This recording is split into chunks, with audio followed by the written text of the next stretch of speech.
Welcome to data science and machine learning course. Last session तक हमने classification के topic को एंड किया और वहाँ पर लास्टली हमारी बात हुई थी कि हम non label data unsupervised label की तरफ टेक्निक की तरफ मूव करेंगे। लेकिन उससे पहले हमने स्टार्टिंग पे डिस्कस किया था कि जब हम अपने क्लासिफिकेशन के टॉपिक को एंड करेंगे तो इवैल्यूएशन मैट्रिक्स की तरफ चलेंगे। जिस तरह से हमने रिग्रेशन के पर डिफरेंट टेक्निक्स को यूज़ की थी कि लॉस फंक्शन मालूम करने का, और इसी तरह जो क्लासिफिकेशन में टेक्निक्स हैं वो डिफरेंट है जिसको हम इवैल्यूएशन मैट्रिक्स कहते हैं। तो उस इवैल्यूएशन मैट्रिक्स में यानी हम एक्यूरेसी या फिर रिजल्ट को क्लासिफिकेशन के कैसे कैसे टेस्ट करते हैं, क्या क्या टेक्निक्स है, उन तमाम चीज़ों को इस सेशन पे डिस्कस करने जा रहे हैं। तो सबसे पहला जो कॉन्सेप्ट है यहाँ पर कन्फ्यूजन मैट्रिक्स का। तो जब हम ऑलमोस्ट हर क्लासिफिकेशन के सेशन पर ही डिस्कस कर रहे हैं कि कन्फ्यूजन मैट्रिक्स के ज़रिए से हमें क्या पता चलता है, हम अपने रिजल्ट की एक्यूरेसी के हवाले से पता चलता है कि एक्चुअली हमारी जो प्रेडिक्शन है वो किस लेवल तक कितनी सही है और किन किन मानों पर उसका रिजल्ट रह रहा है। तो सबसे पहले अगर मैं बात करूं इस कन्फ्यूजन मैट्रिक्स की जो कि लेफ्ट साइड पर है, इस पे आप देख रहे हो कि हमारे पास जो क्लासिफिकेशन मेथड है वो सिर्फ दो हैं, यानी 0, 1 इस बेस पर क्लासिफिकेशन है। तो जो क्लासिफिकेशन हमने नॉर्मली अप्लाई की है पूरे होल्स इस कोर्स में वो ज़्यादातर 0 और 1 पे ही है, लेकिन ज़रूरी नहीं है कि हर वक्त आपके पास क्लासिफिकेशन 0 और 1 पे भी हो। ऑल्दो हम इस सेशन को जब हम प्रैक्टिकली करेंगे तो वहाँ पर इरिस के डेटा सेट पर हम मल्टी क्लासीफायर को भी अप्लाई करके देख लेंगे कि मल्टी क्लासीफायर पे हमारा मैट्रिक्स कन्फ्यूजन मैट्रिक्स किस तरह से प्लॉट होता है। लेकिन यहाँ पर जो कन्फ्यूजन मैट्रिक्स है वो दो क्लासेस पे यानी 0 और 1 पर। तो ये किस चीज को रिप्रेजेंट कर रहा है और इसे हम किस तरह से रीड करते हैं। देखो यहां पर लिखा हुआ है प्रेडिक्टेड पॉजिटिव और यहां लिखा हुआ है एक्चुअली पॉजिटिव, यानी 1, 1 और 1, 0, इसी तरह 0, 1 एंड 0, 0। इसका मतलब क्या है, ये ट्रू पॉजिटिव को रिप्रेजेंट करता है और ये फॉल्स पॉजिटिव को। ट्रू पॉजिटिव का मतलब ये है कि फॉर एग्जाम्पल आप एक ऐसे डेटा सेट पर काम कर रहे हो जहां पर आप ट्यूमर आइडेंटिफाई कर रहे हो किसी पेशेंट से, ठीक है। तो आपने अपने मॉडल को ट्रेन किया, ट्रेन करने के बाद टेस्ट किया तो उसका कोई भी एक रिजल्ट लाया। तो टेस्टिंग के बाद जब आप अपने रिजल्ट की accuracy in term of confusion matrix देख रहे हो तो यहां पर फॉर एग्जांपल कोई वैल्यू है, ये वैल्यू इस बात को रिप्रेजेंट कर रही है कि एक्चुअली इस शख्स को डिजीज है और आपकी मशीन ने भी प्रोडिक्ट किया है कि इसको डिजीज है। तो ऐसी वैल्यू को हम कह रहे हैं ट्रू पॉजिटिव। इसी तरह इस पेशेंट को डिजीज है लेकिन आपके मॉडल ने क्या प्रेडिक्ट कर दिया, इसे डिजीज नहीं है, तो इस चीज को हम कहेंगे फॉल्स पॉजिटिव। इसी तरह से इस पेशेंट को डिजीज नहीं थी, आपके मॉडल ने क्या प्रेडिक्ट कर दिया, इसे डिजीज है यानी इसे ट्यूमर है, तो इसे हम कहेंगे फॉल्स नेगेटिव। मॉडल को प्रेडिक्ट करना था कि इसे डिजीज नहीं है और आपके मशीन ने भी इसे प्रेडिक्ट करके बताया कि ये क्या है, डिजीज इसे नहीं है, इसे हम कहते हैं ट्रू नेगेटिव। तो यही वजह है कि जब हम अपनी राइट एक्यूरेसी को चेक करते हैं तो हमेशा हम डायगोनल वैल्यू को देखते हैं, यानी true positive and true negative को, यानी लेफ्ट टू राइट अगर मैं बात करूं डायगोनल की तो ये दो वैल्यू हैं जिसके बिहाफ पर हम अपने पूरे मॉडल की एक्यूरेसी को आइडेंटिफाई कर सकते हैं। बाकी ये जो दो वैल्यू है वो फॉल्स कंडीशन को रिप्रेजेंट कर रही होती है। अच्छा, जिस तरह मैंने स्टार्टिंग पे डिस्कस किया कि अगर आपके पास मल्टी क्लासीफायर क्या डेटा सेट मौजूद है तो उसका कन्फ्यूजन मैट्रिक्स कुछ इस तरह से होगा जो यहां पर है। यानी मैं कह सकता हूं कि यहां पर हमारे पास 4 क्लासीफायर मौजूद हैं, उसको हम class A, class B, class C या डी से रिप्रेजेंट कर रहे हैं। In simple word 0, 1, 2 and 3। तो इसमें भी जो राइट प्रेडिक्शन वैल्यू होगी वो इस तरह से डायगोनल आ रही है, आप यहां पर देख रहे हो ये डायगोनल वैल्यू है। इसकी भी रिप्रेजेंट का तरीका यही है कि इसका ताल्लुक क्लास ए से होना चाहिए, आपके मॉडल ने भी कहा कि क्लास ए से है, तो ये कितने परसेंट है, 67। बाकी जो 0.3 और 0, 0 है ये रॉन्ग प्रेडिक्शन है, यानी होना चाहिए था ए से, मशीन ने कर दिया बी, सी एंड डी। इसी तरह बी का ताल्लुक 67 राइट है लेकिन इसने क्या प्रेडिक्ट कर दिया, 0.3 ए एंड सो ऑन, बिल्कुल वही रीडिंग का तरीका है। तो अगर मैं इसकी डेफिनेशन के रिस्पेक्ट से बात करूं या true positive, false positive, true negative and true false negative and true negative, बिल्कुल उसी फॉर्म पे यहाँ पे नीचे लिखा हुआ है जिस तरह से मैंने ऊपर डिस्कस किया है। तो ट्रू पॉजिटिव जिसको हम टीपी से रिप्रेजेंट करते हैं, these are cases in which we predicted yes यानी डिजीज है, they have the disease and they do have the disease यानी उसको डिजीज था आपके मॉडल ने भी उसको प्रेडिक्ट किया डिजीज है, तो इसको हम क्या कहते हैं, ट्रू पॉजिटिव कहते हैं। फॉल्स पॉजिटिव, तो फॉल्स पॉजिटिव में बताया जा रहा है वी प्रेडिक्टेड यस, ठीक है, हमने यस प्रेडिक्ट किया but they don't actually have the disease, उसको डिजीज नहीं थी लेकिन हमने क्या कर दिया, कह दिया कि उसको डिजीज है। Also known as type 1 error, यानी जाहिर सी बात है कि एरर हो गया, तो इसको हम कहते हैं फॉल्स पॉजिटिव। फॉल्स नेगेटिव का मतलब ये है कि वी प्रेडिक्टेड नो, हमने नो प्रेडिक्ट किया but they actually do have the disease, उसको डिजीज है लेकिन मशीन ने कह दिया कि उसको डिजीज नहीं है, ठीक है। ये हमारे दूसरे टाइप का एरर कहलाएगा, यानी ये और ये दोनों टाइप ऑफ एरर हैं, जबकि ये दोनों हमारे एक्चुअल राइट इनपुट है इन टर्म ऑफ रिजल्ट। तो true negative we predicted no and they don't have the disease, वो इसको रिप्रेजेंट कर रहा है, मशीन ने भी कहा नो और एक्चुअल में भी उसको डिजीज नहीं थी। अब इन चारों वैल्यूज यानी true positive, false negative and true negative के बिहाफ पर हम मजीद अपनी एक्यूरेसी को टेस्ट करते हैं, डिफरेंट मैट्रिक्स को फॉर्म करते हैं और उसको बेहतर तरीके से विजुलाइज कराते हैं। तो कंफ्यूजन मैट्रिक्स होपफुली क्लियर होगी कि कंफ्यूजन मैट्रिक्स किस तरह से प्लॉट होती है, किस चीज को रिप्रेजेंट करती है, इसमें चार कौन कौन सी चीजें हैं और उसकी डेफिनेशन क्या है। आगे चलते हैं। आगे जो दूसरा कॉन्सेप्ट है हमारे पास है वो है आरओसी कर्व, ठीक है। आरओसी कर्व यानी receiver operating characteristics. This curve shows the visual comparison of model, यानी विजुअली आप अपने मॉडल्स को कंपेयर करके यहां पर टेस्ट करते हो, कंपैरिजन देख रहे होते हो कि किस मॉडल की एक्यूरेसी बेहतर है, कौन अच्छा वर्क कर रहा है। Also shows the trade off true positive rate and false positive rate, यानी जो अभी हमने डेफिनेशन पे देखा है true positive and false positive, इन दोनों के दरमियान एक ट्रेड ऑफ को शो करता है, ठीक है। अगर मैं ट्रू पॉजिटिव की बात करूं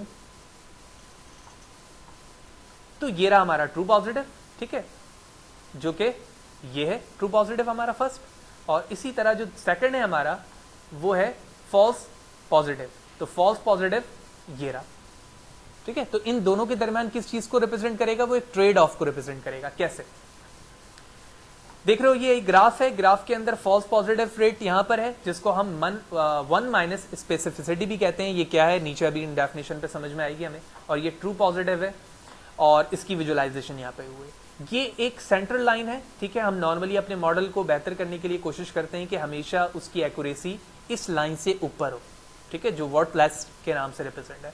तो दो मॉडल है हमारे पास, एक गुड है और एक एक्सीलेंट। एक्सीलेंट की वजह यह है कि जितनी हमारी विजुअलाइजेशन इस 1 के करीब होगी उतना ही हमारा मॉडल बेहतर माना जाएगा। कैसे? From the confusion matrix, a couple of matrices are computed. Different couples of the matrix बनते हैं उस confusion matrix के जरिए से। सबसे पहले है accuracy. Accuracy का मतलब ये है कि आपकी मशीन ने कितनी right prediction की है overall से। तो अभी हमने देखा true positive and true negative diagonal जो चीजें हैं वो हमारी दोनों right थी। तो for example हमारे पास 100 डेटा है, 100 में से 50 टीपी की वैल्यू है, आई मीन 25 टीपी की वैल्यू है, टीएन की वैल्यू कितनी है, 25 है। तो यकीनी तौर पे जो हमारे पास रेस्ट ऑफ दो बचे उसमें भी क्या होंगे, 25 एंड 25। तो इन सिंपल वर्ड 50 डिवाइड बाय 100, तो 150 की क्या आ जाएगी हमारे पास, एक्यूरेसी आ जाएगी, ठीक है, जो राइट प्रेडिक्शन है डिवाइड बाय ओवरऑल प्रेडिक्शन। तो लेकिन यहाँ पे शॉर्टली टीपी एंड टीएन से रिप्रेजेंट किया गया है। इसके बाद है हमारे पास प्रिसिशन यानी पॉजिटिव रेटेड वैल्यू, जिसको हम पीपीवी कहते हैं। इसका फॉर्मूला है, प्रिसिशन का फॉर्मूला है true positive divide by true positive plus false positive. तो जब आप इसकी वैल्यू को कंप्यूट करते हैं इस फॉर्मूले से तो हमारे पास प्रिसिशन की वैल्यू आ जाती है, जो कि डेफिनेशन में बताया जा रहा है this show how often the model was correct when it predicted that a person is delinquent, ठीक है, यानी कितनी दफा आपके मॉडल ने उसको राइट प्रेडिक्ट किया with respect to T F P. अगर मैं एफ पी की बात करूं ये, तो इसके रिस्पेक्ट से कितनी दफा इसने क्या रिप्रेजेंट किया, इसको फॉल्स। डिजीज है, तुम्हारे मॉडल ने भी कहा डिजीज है, डिजीज है, लेकिन तुम्हारे मॉडल ने क्या कहा, डिजीज नहीं है। तो ये किसको रिप्रेजेंट कर रहा है, ये दोनों प्रिसिशन के फॉर्मूले को रिप्रेजेंट कर रहा है। ये तमाम चीजें हम प्रैक्टिकली भी देखेंगे अभी। प्रिसिशन के बाद है रिकॉल, ठीक है। रिकॉल में बता रहा है model predicted that a person is delinquent when they have actually delinquent, यानी TP divide by TP plus F N, वही चारों वैल्यूज आपस में क्या हो रही हैं, कंपोज हो रही हैं डिफरेंट वैल्यूज के साथ, ठीक है। ये मॉडल की एक्यूरेसी जाहिर कर रही है कि एक्चुअली तुम्हारे मॉडल ने डिजीज है पर कितनी एक्यूरेसी दी, डिजीज नहीं है उस पर कितनी एक्यूरेसी दी, डिजीज है पर कितनी रॉन्ग प्रेडिक्शन की, डिजीज नहीं है उस पर कितनी रॉन्ग प्रेडिक्शन की। रिकॉल के बाद हमारे पास है स्पेसिफिसिटी, ठीक है। स्पेसिफिसिटी का फॉर्मूला होता है true negative divide by T N plus F P, ठीक है। तो ये भी क्या जाहिर कर रहा है, प्रेडिक्शन पर्सन को जाहिर कर रहा है कि एक्चुअली आपकी ट्रू नेगेटिव रेट क्या है, ठीक है। जो मैट्रिक्स में हमने देखा था उस पर ट्रू नेगेटिव रेट क्या है, जिसको हम स्पेसिफिसिटी भी कह रहे होते हैं। तो ये तमाम चीजें हमारे किससे रिप्रेजेंट हो रही हैं, यानी accuracy, precision, recall and specificity, ये चारों हमारे कंफ्यूजन मैट्रिक्स से ही आ रही हैं। वही चार वैल्यूज बार बार फॉर्मूले के रिस्पेक्ट से एक्सचेंज हो रही हैं। इसके बाद बारी आती है F1 स्कोर की। F1 स्कोर क्या चीज है, तो F1 स्कोर में फॉर्मूला हमारे पास 2 multiply by precision and recall. Precision की डेफिनेशन अभी हमने देख ली, फॉर्मूला भी देख लिया। पहले ये मल्टीप्लाई होगा और डिवाइड बाय किससे होगा, उन्हीं दोनों वैल्यू के एडिशन से। किस चीज को रिप्रेजेंट करता है, F1 score combine precision and recall relative to a specific positive class. The F1 score can be interpreted as a weighted average of the precision and recall. जो वेटेड एवरेज है आपके precision और recall का, उसको represent कर रहा है। Where an F1 score reaches it best value at 1 and worst at 0, ठीक है। But there is an important concept in F1 score, it is good matrix when data is imbalanced. यानी जब आपका कंफ्यूजन मैट्रिक्स या data imbalanced है, सही नहीं है, तो F1 की जो वैल्यू होगी वो हमेशा क्या आएगी, हाई आएगी, ठीक है। इसको अभी हम एग्जाम्पल से भी देखेंगे। Assume that we have two accuracy based on same data set using different algorithm। आपने एक डेटा सेट लिया, उसमें दो अलग अलग एल्गोरिथम लगाए, तो जब मॉडल आपका रेडी हुआ, टेस्ट किया आपने, तो दो अलग अलग कंफ्यूजन मैट्रिक्स आएंगे दोनों के लिए। तो ये जो कंफ्यूजन मैट्रिक्स है वो 4x4 का है, यानी मल्टीपल क्लासेस पे, तो वो इस तरह से एक कंफ्यूजन मैट्रिक्स है हमारे पास, ठीक है। तो जब आपने कंफ्यूजन मैट्रिक्स 1 की एक्यूरेसी निकाली तो इसकी वैल्यू आई है 0.547, और जब इस कंफ्यूजन मैट्रिक्स पर तुमने क्या मालूम किया, F1, और F1 का फॉर्मूला अभी हमने देखा यहाँ पर, ये इस फॉर्मूले पे जब तमाम वैल्यू तुमने पुट की तो आप देखो आपकी एक्यूरेसी कम है तो F1 की वैल्यू क्या है, ज्यादा है। सेकंड पर आपकी एक्यूरेसी ज्यादा है, F1 की वैल्यू क्या है, कम है। यानी आपका डेटा जब इम्बैलेंस होगा तो ये इस चीज को रिप्रेजेंट कर रहा है कि आपका डेटा कितनी फीसद तक इम्बैलेंस है। यहां पर इम्बैलेंस की वैल्यू ज्यादा है तभी तो एक्यूरेसी कम आ रही है, जब वैल्यू बैलेंस होगी तभी तो आपकी एक्यूरेसी अच्छी आएगी। तो F1 स्कोर किस चीज को रिप्रेजेंट कर रहा है, आपकी डेटा की इम्बैलेंसी को रिप्रेजेंट कर रहा है। फर्दर बताया जा रहा है कि actually F1 score is the harmonic mean of recall and precision, यानी एक प्रिसीजन और रिकॉल दोनों की वैल्यू का जो हार्मोनिक मीन है उसे रिप्रेजेंट करता है। अब ये एक नई प्रॉब्लम है कि हार्मोनिक मीन क्या चीज है, ठीक है। तो हार्मोनिक मीन की डेफिनेशन मैंने नीचे डिस्कस की हुई थी। Harmonic mean is a type of numerical average, it is calculated by dividing the number of observation by the reciprocal of each number in the series. यानी जो भी नंबर तुम्हें दिया गया है उसमें कहा जा रहा है कि इन नंबर का आप रेसिप्रोकल मालूम, हार्मोनिक मीन मालूम करें, तो सबसे पहले तुम उन नंबर का क्या करोगे, रेसिप्रोकल करोगे। Thus the harmonic mean is a reciprocal of the arithmetic mean of reciprocal। For example, हमें 1, 4 and 4 का हार्मोनिक मीन मालूम करना है, यानी 1, 4 और 4। कैसे करेंगे, टोटल नंबर कितने हैं यहाँ पर, 3 है, तो 3 डिवाइड बाय, अब इस नंबर का क्या करना है, रेसिप्रोकल करना है। तो 1 divide by 1, 1 divide by 4, 1 divide by 4, reciprocal हो गए। हम जानते हैं कोई भी नंबर जब लिखा होता है उसके नीचे 1 ऑलरेडी मौजूद है, तो जब मैंने इसका इन्वर्स किया तो ये 4 नीचे चला गया, तो 1 डिवाइड बाय 4, 1 डिवाइड बाय 4। इसको सॉल्व किया पहले, इसकी वैल्यू आ गई 1.5, तो 3 डिवाइड बाय 1.5 इक्वल टू 2, ये इसका हार्मोनिक मीन है। यानी अगर मैं प्रिसीजन और रिकॉल को हार्मोनिक मीन के रिप्रेजेंट से विजुलाइज करवाऊं तो उसकी विजुलाइजेशन कुछ इस तरह से हो जाएगी। तो आप ये समझ लें कि बी जो है हमारा प्रिसीजन है फॉर एग्जाम्पल, और ए हमारा रिकॉल है। तो आप देख रहे हो कि जहां पर इसकी वैल्यू एंड हो रही है, यहाँ पर हमने एक स्ट्रेट लाइन बनाई इसकी स्टार्टिंग से, और जहां पर आपकी प्रिसीजन की वैल्यू एंड हो रही है इसको हमने रिकॉल के स्टार्टिंग वैल्यू से की। तो जहां पर ये लाइन इंटरसेक्ट कर रही है ये हमारा हार्मोनिक मीन है, जो दोनों की वैल्यू का रेसिप्रोकल।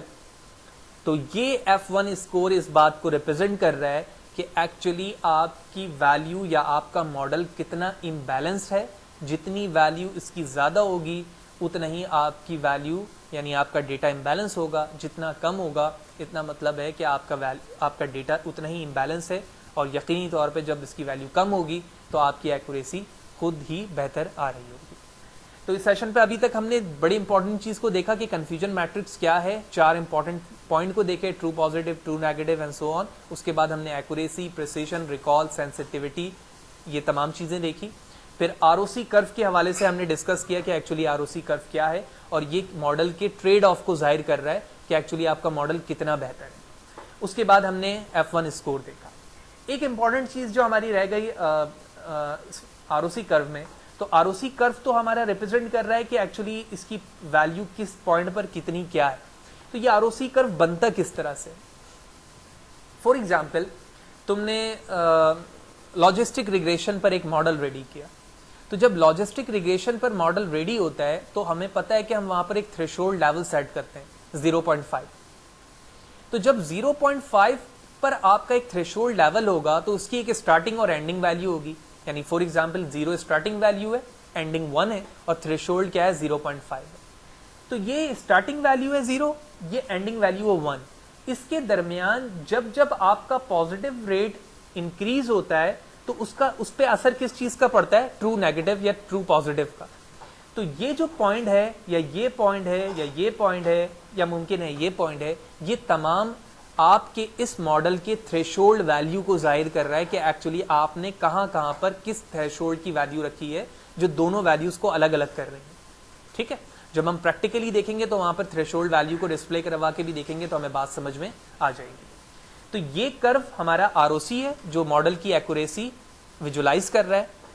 जो सर्किल के अंदर वाला एरिया है, यानी इस येलो लाइन के नीचे वाला जो पार्ट है, इसको हम कहते हैं एरिया अंडर द कर्व।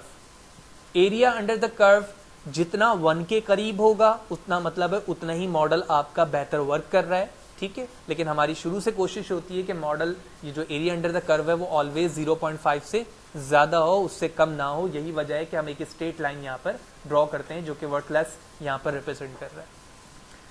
अब ये वो कॉन्सेप्ट थे जो नॉर्मली आप कभी भी जब क्लासिफिकेशन मॉडल अप्लाई कर रहे होते हैं तो उसमें कंफ्यूजन मैट्रिक्स, एक्यूरेसी, ये तमाम चीजें देखते हैं, या F1 की जरूरत होती है वो भी देखते हैं।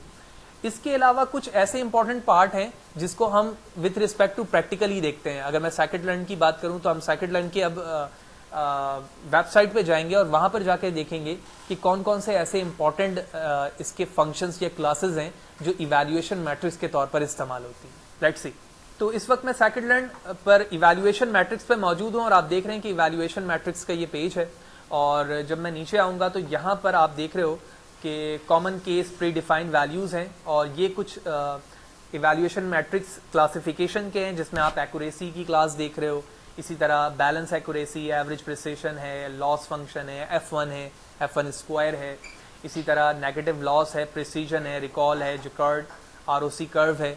इन तमाम की यहाँ पर कुछ अलग अलग जो क्लासेस मौजूद हैं, इनके कुछ एग्जांपल्स भी यहाँ पर मौजूद हैं। तो जब यहाँ पर जाकर आप इनफरादी तौर पे एक एक चीज़ों को देखेंगे तो और भी बेहतर तरीके से आपको एग्जाम्पल के साथ ये चीज़ें समझ में आएंगी।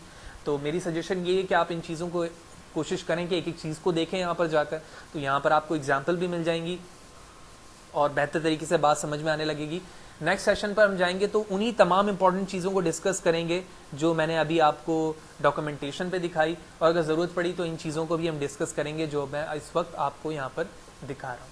तो ओवरऑल कन्फ्यूजन मैट्रिक्स और इवैल्यूएशन मैट्रिक्स के अंदर हमने बड़ी इंपॉर्टेंट चीज़ों को डिस्कस किया कि किस तरह से आप अपने डॉक्यूमेंट की एक्यूरेसी देख रहे होते हैं, अपने मॉडल की एक्यूरेसी देख रहे होते हैं इन क्लासिफिकेशन पे कि कन्फ्यूजन मैट्रिक्स कैसा है, रिकॉल की वैल्यू प्रिसीजन के दरमियान, स्पेसिफिसिटी और सेंसिटिविटी के दरमियान क्या ट्रेड ऑफ है by using ROC and AUC curve, और उसके बाद F1 की स्कोर की वैल्यू क्या है। एंड इसके बाद फाइनली हम यहाँ पर आए जहाँ पर हमने क्लासिफिकेशन के कुछ मॉडल्स देखे, आई मीन मेथड्स देखे, जिसके ज़रिए से आप उनकी एक्यूरेसी फाइंड करते हैं। अगर आप डाउनवर्ड आए हैं इस पेज के तो यहाँ पर मज़ीद चीज़ें एग्जाम्पल्स के साथ मौजूद हैं, इन चीज़ों को भी पढ़ें, समझने की कोशिश करें, तो बहुत बेहतर तरीके से ये चीज़ें आपको समझ में आना शुरू हो जाएंगी।